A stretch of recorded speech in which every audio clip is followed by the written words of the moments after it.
Well, representatives from nearly 200 nations have gathered at the annual UN Climate Summit, COP29, this time in Azerbaijan's capital, Baku, to define a new climate finance target.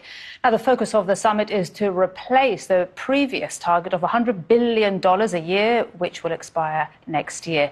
Now, the money will be used to fund a global transition to cleaner energy sources and limit the climate damage caused by carbon emissions.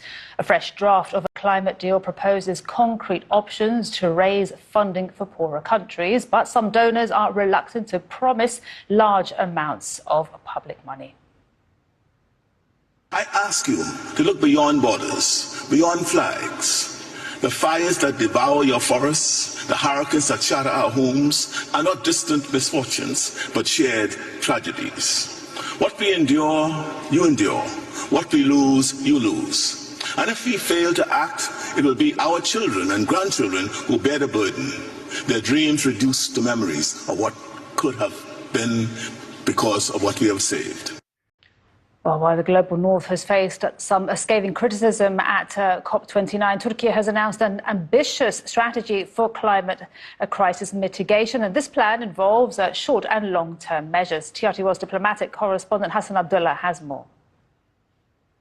At the COP29, the Turkish government has announced its mitigation strategy for the next 6 years. It's also announced a long-term climate strategy for 2053. Let's look at some of the points of the long-term strategy.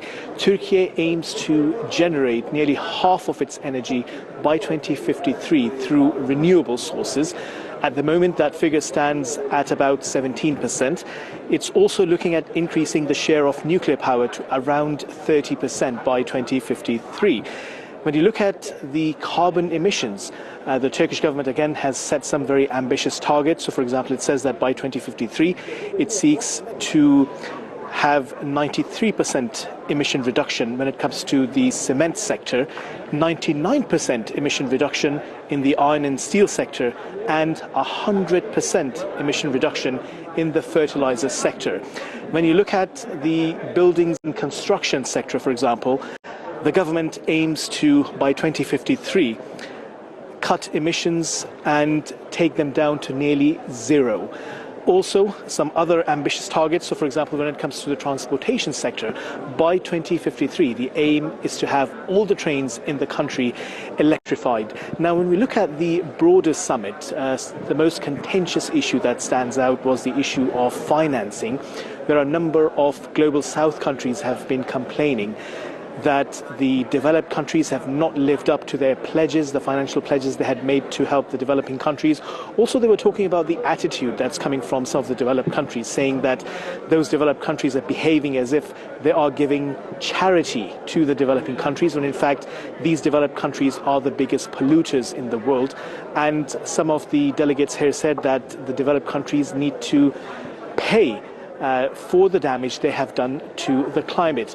Also, there were suggestions by some delegates that some of the developed countries are using climate for their foreign policy agendas. For example, the president of Azerbaijan, Ilham Aliyev, he said that some of the mainstream Western media outlets were churning out propaganda and engaging in fake news production when it comes to global south countries. And he said that the countries where the economies rely heavily on fossil fuels, it's not possible for them to immediately get rid of those fossil fuels, and the process will take some time.